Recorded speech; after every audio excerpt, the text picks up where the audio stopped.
Hello दोस्तों। मेरा पति विदेश में रहता था। यहाँ मेरे पेट में बहुत दर्द रहता था। एक दिन डॉक्टर के पास चेक करवाने गई और मुझे चेक करवाने के बाद एक बड़ा राज बताने के लिए डॉक्टर ने अपने ऑफिस में बुलाया। मैं वहाँ गई तो डॉक्टर ने दरवाजे की कुंडी लगा दी और अचानक से भागता हुआ मेरे पास आया और मैं काफ़ी देर से कॉरिडोर के चक्कर काट रही थी। मेरे पेट में बहुत दर्द हो रहा था। ये दर्द काफ़ी दिन से लगातार हो रहा था, मगर पहले बर्दाश्त के काबिल था और अब कुछ समझ में नहीं आ रहा था कि क्या हो रहा है। मेरा पति मनीष दुबई में जॉब के सिलसिले में रहता था और यहाँ सब काम मुझे ही देखने पड़ते थे। अब भी मुझे अकेले ही आना पड़ा था और इसी बात से मुझे और तकलीफ हो रही थी। भला कोई तो हो जो साथ में दिल बहलाए, मगर मेरा तो ससुराल भी दूसरे शहर में था और मायका भी दूसरे शहर में। पति ने बड़े शौक से घर बनवाया था। यहाँ की शांत माहौल में रहूँगा, मगर खुद तो दुबई चले गए और मुझे यहाँ अकेला छोड़कर गए। मिसेस नेहा, नर्स ने मेरा नाम पुकारा तो मैं डॉक्टर की क्लिनिक की तरफ जाने लगी, जहाँ डॉक्टर विकास का केबिन था। वो अल्ट्रासाउंड किया करते थे और मेरी डॉक्टर रंजना के सब मरीजों का अल्ट्रासाउंड वो ही किया करते थे। डॉक्टर रंजना को सिर्फ डॉक्टर विकास की रिपोर्ट पर ही भरोसा था। मैं आराम से चलती हुई अंदर आ गई। डॉक्टर अभी कोई रिपोर्ट बनाने में मशहूर थी। उन्होंने मुझे बेड पर लेटने का इशारा किया और खुद अपना काम करने लगी। मैंने पर्दा सरकाया और फिर से बराबर कर दिया और खुद बेड पर लेट गई, जहां लेडीज के लिए चादर रखी गई थी। मैंने चादर अपने ऊपर डाल ली। 5 मिनट बाद डॉक्टर की आवाज़ आई, मैं आ जाऊं मिसेस नेहा?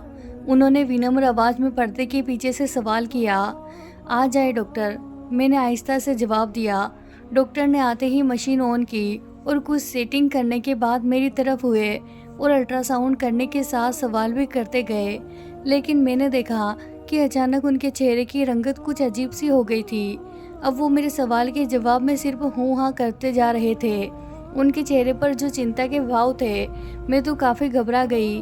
क्या हुआ डॉक्टर? मैंने घबराकर पूछा तो वो काफ़ी देर तक चुप रहे और बोले, आप एक काम करें, कल मेरे क्लिनिक आ जाए, बस यहाँ नज़दीक ही है। इस जगह तो मैं डॉक्टर रंजना के कहने पर आया करता हूँ। आपसे सारी बात मैं आराम से करूँगा। फिलहाल आप घर चली जाए। डॉक्टर रिपोर्ट बनाने लगा और मुझे एक बार गौर से देखा और फिर मुड़ गया। डॉक्टर, मुझे बहुत तकलीफ हो रही है, मैं कब तक दर्द बर्दाश्त करूँ? मैंने थोड़ा गुस्से से आकर कहा तो वो कहने लगे, नहीं, मैं डॉक्टर को बता देता हूँ, वो आपको आज के लिए मेडिसिन दे देगी, अभी आप जाए। मैं नाराज होकर बाहर निकली। भला ये क्या बात थी? कुछ बता भी नहीं रहा था, ऊपर से अपने क्लिनिक आने को कह दिया। बाहर निकलकर मुझे मालूम हुआ कि डॉक्टर रंजना के लिए कोई इमरजेंसी केस आया था, तो उनको हॉस्पिटल जाना पड़ गया था और वो केस करवा कर ही वापस आती थी। ऐसा अक्सर हुआ करता था, उनको जाना पड़ जाता था। लेकिन आज तो मैं बिल्कुल इंतज़ार नहीं कर सकती थी। मैंने नर्स को कहा कि मेरा दर्द से बुरा हाल है, प्लीज़ मुझे कोई दवाई दे दे। तो उन्होंने डॉक्टर से फ़ोन पे बात की और फ़िलहाल के लिए चंद मेडिसिन दे दी और मैंने फार्मेसी में ही पानी की बोतल लेकर वो गोलियां निगल ली ताकि कुछ तो फ़र्क पड़े। घर वापस आकर मैं बहुत रोई। ये भी क्या ज़िंदगी थी मेरी, अकेले जियो अकेले मरो, हर दर्द तकलीफ परेशानी अकेले ही बर्दाश्त करो। पति तो बाहर बैठा है, बस नोट बनाने में लगा है और मैं यहाँ से सब झेल रही हूँ। मैं काफ़ी देर तक रोती ही रही थी। कुछ देर बाद मनीष की कॉल आई तो मैंने सारा गम और सारा गुस्सा उन्हीं पर निकाल दिया। वो काफ़ी देर तक मुझे समझाते रहे, मगर मैं कुछ सुनने को तैयार ही नहीं थी। मैंने फ़ोन काट दिया था और मैं काफ़ी बेहतर महसूस कर रही थी। शायद टेबलेट ने भी असर किया था, जिससे दर्द कम होते होते ख़त्म हो गया था। अब मुझे सुबह फिर जाना था डॉक्टर विकास के क्लिनिक। इन्हीं सोचों में मुझे नींद आ गई। मैं सुबह उठी तो मेरा मूड बहुत फ्रेश हो रहा था। मुझे लग रहा था कि मुझे आराम की टेबलेट दी थी डॉक्टर ने, तभी तो मैं सुकून से सो पाई थी और दर्द भी कम था, मगर फिर भी हो रहा था। मैंने नौकरानी से नाश्ते का पूछा तो वो जल्दी से मेरा मनपसंद नाश्ता बना लाई। मुझे भूख भी लगी हुई थी और इसी तरह रोज़मर्रा के कामों में शाम हो गई और मैं डॉक्टर के क्लिनिक की तरफ जाने को तैयार हो गई। कुछ ही देर में मैं वहां पर पहुंची। डॉक्टर ने मुझे क्लिनिक में बुलाया और बैठने का कहकर दरवाजे को बंद कर दिया। मैं बेचैन हो गई कि उन्होंने दरवाजा क्यों बंद किया है और वो जल्दी से भागते हुए मेरे पास आए और जो कुछ उन्होंने मुझसे कहा मेरे तो होश ही उड़ गए। मेरा नाम नेहा है और मैं एक खुशहाल घराने से पैदा हुई थी। पापा को लगता था कि मैं उनके नसीब खोलने आई हूँ। मैं जैसे ही पैदा हुई पापा को एक बहुत बड़ा कॉन्ट्रैक्ट मिला था जिसकी वो कल्पना भी नहीं कर सकते थे, और इसी प्रोजेक्ट की वजह से वो कहाँ से कहाँ पहुँच चले थे। उनका छोटा सा कारोबार अब बहुत फैल चुका था। मेरे पापा मुझे प्यार से परी कहकर बुलाते थे। मैं बहुत लाड़ प्यार में पली बड़ी थी। रुपए पैसे की कभी कोई कमी ना हुई थी, मगर बड़े होते ही मुझे एक अजीब सा एहसास हुआ था। मुझे महसूस होता था कि हमारे घर में कोई ऐसा राज छुपा है जो मुझे कभी मालूम नहीं हुआ था, मगर कुछ तो था जो छुपाया जा रहा था। मैं पापा और मम्मी को कई बार अकेले में किसी बात पर बहस करते हुए देखा करती थी, मगर वो मुझे देखकर ही चुप हो जाया करते थे। मैं चाहकर भी उनसे ये राज मालूम ना कर पाई थी। कॉलेज के बाद जब मैं अपनी छुट्टियां गुजार रही थी तो मैंने नोट किया, पापा के घर से जाते ही मम्मी ड्राइवर को गाड़ी निकालने को हुक्म देती और उनके साथ कहीं चली जाती है। पहले तो मैंने गौर नहीं किया, मगर फिर एक दिन जब मैंने पूछा तो मम्मी हड़बड़ा गई और कहा, नेहा बेटा, मैं जहाँ जाती हूँ वो मैं आपको नहीं बता सकती। उनकी इस बात पर मैं अजीब नज़रों से उनको देखने लगी। मम्मी, ऐसी क्या बात है जो आप मुझे नहीं बता सकती? मैंने अचंभे से कहा तो उन्होंने बड़ी फीकी सी मुस्कुराहट के साथ बोला, नेहा तुम परेशान ना हो, मैं बस अपने दोस्तों से मिलने चली जाया करती हूँ, घर में रहकर बोर हो जाती हूँ। उन्होंने मुंह मोड़कर कठिनता से कहा, मम्मी ये क्या बात हुई? भला अपने घर में कौन बोर होता है? और अब तो मैं भी घर पे होती हूँ। मुझे बड़ी हैरत होने लगी थी। भला ऐसी भी क्या बात थी? वो अपनी इकलौती बेटी के साथ वक्त गुजारने के बजाय दोस्तों के पास चली जाती थी। मेरी बात पे वो बस सर झटक कर वहाँ से चली गई। मुझे बहुत तकलीफ हो रही थी उनकी बात सुनकर, जबकि पापा तो जब भी घर पे होते बस मेरे ही आगे पीछे रहा करते थे और उनकी हर मुमकिन कोशिश हुआ करती थी कि वो मेरी हर ख्वाहिश पूरी करे। वैसे तो मम्मी भी मुझे बहुत प्यार करती थी, मगर आज उनका रवैया कुछ अजीब सा था। मैंने जब सोचना शुरू किया तो मुझे महसूस हुआ कि मम्मी मुझे पापा से लाड करते देखकर कुछ उदास हो जाया करती थी। अब तो मुझे शक होने लगा था कि वो मेरी सौतेली माँ तो नहीं है, मगर ये कैसे मुमकिन था? मैंने अपनी पैदाइश की फ़ोटो देखी थी, उनमें मम्मी ही थी जो हॉस्पिटल में मुझे गोद में लिए मुस्कुरा रही थी और उनके हाथ में ड्रिप लगी हुई थी। मैं जब छोटी थी तो बहुत डर जाया करती थी वो ड्रिप देखकर और पूछा करती थी, मम्मी आपको हाथ पे क्या हुआ है? तब वो हंस देती और कहती, जब आप पैदा हुई थी तो डॉक्टर ने मुझे ये ड्रिप लगाई थी ताकि मुझे ताकत मिले और मैं आपका ख्याल रख सकूं। ये बातें याद आती तो मेरा ये शक तो दूर हो जाया करता, मगर घर में जो कुछ हो रहा था वो कुछ अलग सा था। एक बार मैंने मम्मी का पीछा करने का सोचा और दूसरे दिन मैं उनके जाने से पहले ही तैयार बैठी थी और मैंने कैब भी मंगवाई थी जिसे मैंने घर से कुछ दूर रुकने को कहा था, और जब मम्मी चली जाती तब मैं उनका पीछा करती। उसके बदले कैब वाले ने डबल किराया लिया था। मम्मी के घर से निकलते ही मैं भी बाहर आ गई और ड्राइवर को मम्मी की कार का पीछा करने को कहा। यूं हम काफ़ी देर तक उनका पीछा करते रहे। पहले तो एक रेस्टोरेंट में गई और वहां से ढेरों बॉक्सेस अपने कार की डिग्गी में रखवाए जिसमें शायद खाने का सामान था, और फिर एक गिफ्ट शॉप पे गई जहाँ से उन्होंने बच्चे के लिए बैलून्स और गिफ्ट वगैरह खरीदे और वो भी कार में रखवाए। उसके बाद वो एक एनजीओ में गई और वहाँ काफ़ी देर तक अंदर रही। मैं देख रही थी ड्राइवर ने एक बंदे के साथ वो खाने पीने का सामान निकलवाया था और अंदर ले गया, मगर कुछ फूल और बलून वगैरह मम्मी अपने हाथ में लेकर अंदर गई थी। बाकी का सारा सामान ड्राइवर ने निकलवाया था और तकरीबन 2 घंटे बाद निकली थी। जाते वक्त वो जितनी खुश लग रही थी, वापसी में उनका चेहरा उतना ही उतरा हुआ था। वो गाड़ी में बैठकर रवाना हुई और मुझे लगा वो घर की तरफ जाएगी। तभी मैंने जल्दी से टैक्सी ड्राइवर को वापस चलने को कहा और मेरे जल्दी जल्दी मचाने पे वो काफ़ी जल्दी ही मुझे घर ले आया। मैंने उसको किराया दिया और जल्दी से अंदर की तरफ भागी। मैंने नुकरानी को कुछ नहीं बताया था कि मैं कहीं बाहर गई थी और ना ही किसी ने मुझे जाते देखा था। बस वापस आते देखा था चौकीदार ने और कुछ सवाल नहीं किया था। और मम्मी की भी आदत नहीं थी कि वो नौकरानी से पूछताछ करती, लेकिन मेरी उम्मीद के परे मम्मी 2 घंटे बाद वापस आई।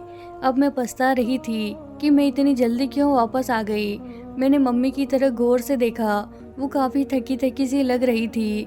मुझे बहुत अफसोस हुआ। मैंने उनको गले से लगाया तो वो मेरी अचानक हरकत पर हंसने लगी। पगली, क्या कर रही हो? अपनी प्यारी सी मम्मी से प्यार कर रही हूँ, मैंने लाड़ से कहा। तो उन्होंने मेरा माथा चूम लिया। मुझे बहुत पछतावा होने लगी थी कि मैंने अपनी मम्मी को गलत समझा। वो तो नेक काम के लिए जाया करती थी और शायद इसीलिए मुझे नहीं बताती थी, क्योंकि नेकी बर्बाद ना हो जाए।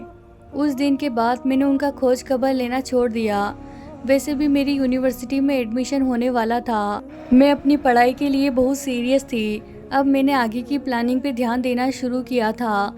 लेकिन फिर मैंने एक रात जब पानी पीने के लिए किचन की तरफ जाने लगी तो मुझे पापा के कमरे से बातों की आवाज़ आने लगी।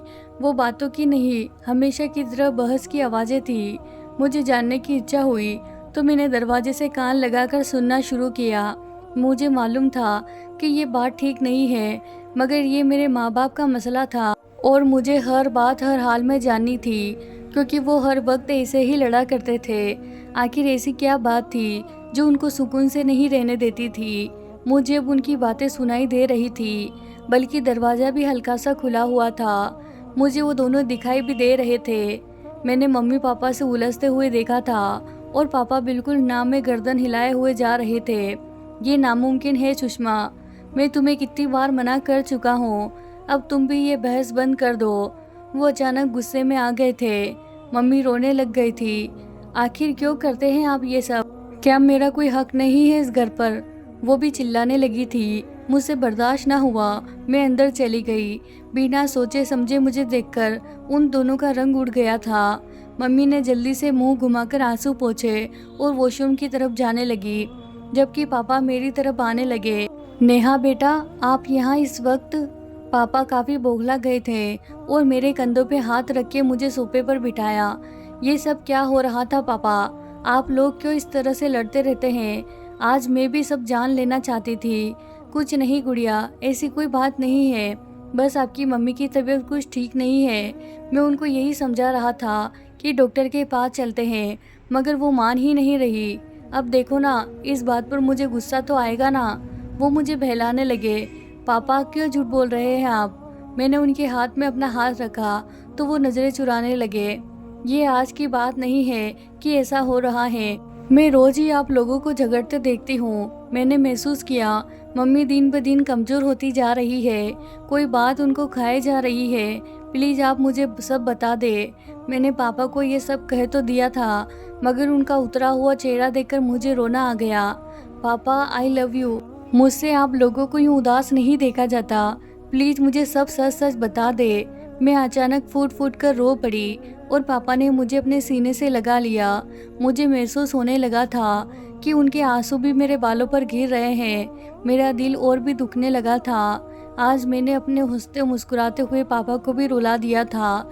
कुछ देर बाद मम्मी भी वॉशरूम से निकल आई थी और मुझे अब तक वहाँ पर बैठा देखकर चौंक गई। नेहा, तुम अब तक यहीं हो बेटा? चलो अपने रूम में जाओ, पापा को परेशान मत करो। वो मेरी तरफ आई और मेरा हाथ थामकर उठाने की कोशिश की, मगर पापा ने मुझे थाम लिया था।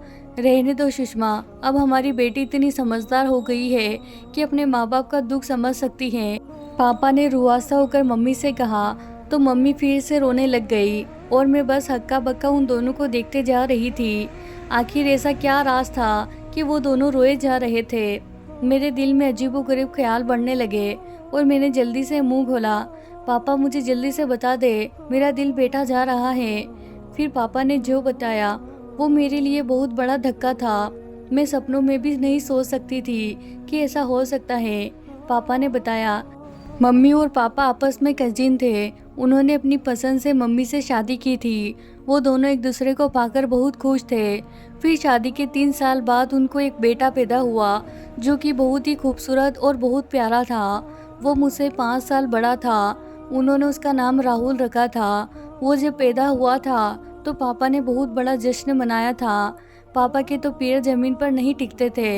एक दिन राहुल की तबीयत अचानक खराब हो गई और जब उसे डॉक्टर के पास लेकर गए तो काफ़ी देर हो चुकी थी। डॉक्टर ने बताया कि उसको स्ट्रोक हुआ था, जिसकी वजह से उसके दिमाग की नसों पर गहरा असर हुआ है। अब वो बहुत कमज़ोर हो चुके थे, हिलने डुलने में भी नाकाम थे। पापा ने उसकी काफ़ी टेस्ट करवाए, मगर जब उन्हें असल बात मालूम पड़ी तो उनके पैरों तले से ज़मीन निकल गई थी। जब शहर के सबसे बड़े डॉक्टर ने उनको बताया कि आपके बच्चे को स्ट्रोक नहीं हुआ है, बल्कि ये तो पैदाइशी ऐसा है, इसका कोई इलाज नहीं है, डॉक्टर ने अफसोस से कहा। पापा तो जैसे ये बात सुनकर टूट चुके थे। मगर डॉक्टर साहब, कोई तो इलाज होगा, मैं सब कुछ करने को तैयार हूँ। देखिए, मैं आपको सलाह देता हूँ कि अब आप दूसरा बच्चा करने की कोशिश ना ही करें तो अच्छा है, क्योंकि आपकी कज़िन मैरिज है। जैसे ही आपने बताया कि आप दोनों के माँ बाप भी कज़न मैरिज थे, तो ये सब इसी वजह से हुआ है।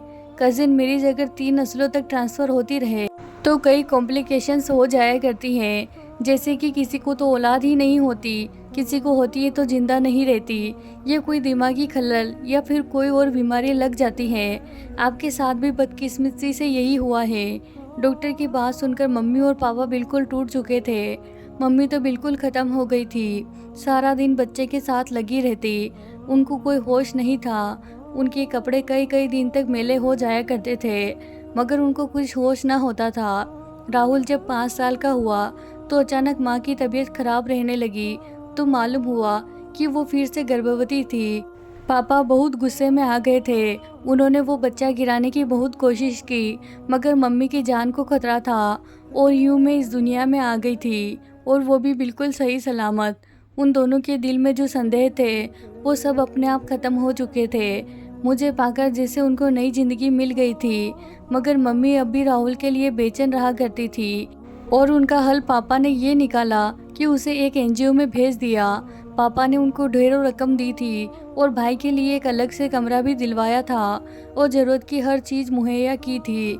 अपनी खास नौकरानी भी उनके देखभाल के लिए रखी थी। मगर मम्मी इस बात पर राजी नहीं थी। उनका दिल खून के आंसू रो रहा था जब पापा ने ज़बरदस्ती राहुल को वहाँ भिजवाया था ताकि मुझ पे कोई गलत असर ना पड़े। और अब इतने सालों बाद मम्मी रोज़ अपनी ममता से मजबूर होकर भाई से मिलने जाया करती थी, जहां वो व्हील चेयर पर बैठे हुए उनको देखकर खुश हो जाया करता था। मम्मी देर तक उनके पास बैठा करती और अपने हाथों से खाना खिलाती। मगर पापा अब भी उनको घर वापस लाने पर राजी नहीं थे कि कहीं मेरे दिमाग पर असर ना पड़े। वो मुझे ये बात भी मालूम नहीं होने देना चाहते थे। मगर आज मैंने वो रात जान लिया था कि क्यों मेरी माँ मेरे साथ होते हुए भी मेरे साथ नहीं होती थी, और पापा इतने कठोर कैसे हो सकते थे। अपने बेटे को खुद से दूर रखते थे और कभी उनसे मिलने भी ना गए थे कि उनसे अपनी बेटे की ये हालत देखी ना जाती थी। अब वो जवान हो गया था, उसकी दाढ़ी मूंछ निकल आई थी और मम्मी रोज़ उसकी शेविंग करवाया करती थी। उस मासूम को तो कुछ पता भी नहीं था। ये जानकर मुझे कितनी तकलीफ हो गई थी वो मैं ही जानती थी। मैंने पापा से जिद की कि हम कल ही भाई को यहाँ लाएंगे। इतना कुछ होते हुए वो क्यों किसी एनजीओ में रहे। मैं सोच सोच कर रोए जा रही थी और मेरी जिद से मजबूर होकर दूसरे ही दिन पापा भाई को घर ले आए। वो बहुत खूबसूरत थे। मुझे उन पर टूटकर प्यार आया। मैंने देखा मम्मी के चेहरे से खुशी झलक रही थी। आखिर इतने सालों के बाद वो अपने जिगर के टुकड़े को अपने साथ लाई थी। अब हम दोनों माँ बेटी भाई का बहुत ख्याल रखते थे। भाई में भी काफ़ी बदलाव आता जा रहा था। मैंने देखा वो पागल नहीं थे, बस उनका दिमाग छोटा रह गया था। वो खुद को छोटा सा बच्चा समझते थे और वो बातें भी किया करते थे, कभी कभी तो ऐसी बातें करके कि सयाने ने भी शर्म आ जाए। अब पापा भी खुश थे। मेरी राहुल से काफ़ी दोस्ती हो गई थी। मैं उनके लिए रोज़ चॉकलेट लेकर आती तो वो बहुत खुश होते। इस तरह दिन गुजरते गए और मेरे कजिन का रिश्ता आया मेरे लिए, मगर पापा ने पहले ही उनको मना कर दिया और जल्द ही मेरी शादी मनीष से करवा दी। मैं उनको पाकर बहुत खुश थी और वो हर 4 माह विदेश से आया करते थे। अब की बार भी उनको गए हुए 4 माह हो गए थे और मेरी तबीयत खराब रहने लगी थी। मगर आज जो डॉक्टर विकास ने मुझे बताया था, मेरे पैरों तले से ज़मीन निकल चुकी थी। डॉक्टर का कहना था कि मैं प्रेग्नेंट हूँ, मगर मेरे पेट में जो बच्चा है वो शायद शारीरिक तौर पर ठीक नहीं है। 3 साल बाद मुझे ये खुशखबरी सुनने को मिली थी और साथ में ये भयानक बात भी। हे भगवान, ये सब क्या था। मेरा सर चकराने लगा था। बड़ी मुश्किल से डॉक्टर ने मुझे संभाला, लेकिन डॉक्टर साहब, मुझे ये तो पता नहीं चला मैं 4 माह से प्रेग्नेंट हूँ। मैंने अपने आंसू छुपाते हुए पूछा। हौसला रखिए मैडम, होता है कभी कभी ऐसा। और आपका पहला बेबी है तो आपको ज़्यादा तजुर्बा भी नहीं था, लेकिन आप परेशान ना हो, इसका हल है मेरे पास। वो मुझे तसल्ली देने लगा और कहा, मैंने आपको यहाँ इसीलिए बुलाया है कि आप ये बच्चा गिरा दे। उसने कहा तो मैं अचानक उछल पड़ी। ये सब आप क्या कह रहे हैं डॉक्टर साहब, मैं ये गुनाह बिल्कुल नहीं करूँगी। मैंने उनको बहुत सुनाई और वहाँ से निकल आई, जबकि वो कहते रहे कि मैं आपकी भलाई के लिए कह रहा हूँ। मैं घर पहुंचकर बहुत रोई थी। मैं मनीष को भी ना बता सकती थी, लेकिन जब मैंने मम्मी को बताया तो वो बहुत परेशान हो गई और मुझे कहा कि किसी को बताए बगैर ये बच्चा गिरा दो, वरना बहुत पछताओगी। मम्मी की बात सुनकर मुझे शौक लगा। मम्मी, क्या आप मुझे मार सकती है? मैंने पूछा तो वो परेशान हो गई और कहने लगी, ये कैसी बातें कर रही हो? कोई माँ अपनी औलाद को कैसे मार सकती है? तब वो अचानक खामोश हो गई। उनको अपने सवाल का जवाब मिल गया था। मैं भी माँ थी और कैसे अपनी औलाद को मार सकती थी। मैंने भगवान पर भरोसा किया और अब उसी पर छोड़ दिया था। मैं अब हमेशा भगवान को याद किया करती थी। मैंने मनीष को भी सब कुछ बता दिया था, वो भी चुप हो गए थे। मैंने डॉक्टर के पास जाना भी छोड़ दिया और ना अल्ट्रासाउंड करवाया करती। बस मुझे अपने भगवान पे भरोसा था। सब लोग मुझे अजीब सी नज़रों से देखा करते थे, लेकिन जब 9 माह बाद मैंने एक सेहतमंद बच्चे को जन्म दिया तो डॉक्टर भी हैरान रह गए थे। मेरा यकीन जीत गया था, मेरा बच्चा बिल्कुल ठीक था। डॉक्टर ने सारी रिपोर्ट देखकर खुश होकर बताया, ये तो चमत्कार ही हो गया, आपका बच्चा बिल्कुल ठीक है। और मैंने अपने भगवान का शुक्र अदा किया जिसने मुझे मायूस नहीं किया था। तो प्यारे दोस्तों, ये थी हमारी आज की कहानी। अगर आपको कहानी पसंद आई हो तो इसे लाइक कीजिए। साथ ही वीडियो पर नए हैं तो इसे सब्सक्राइब करना बिल्कुल ना भूलें। धन्यवाद दोस्तों।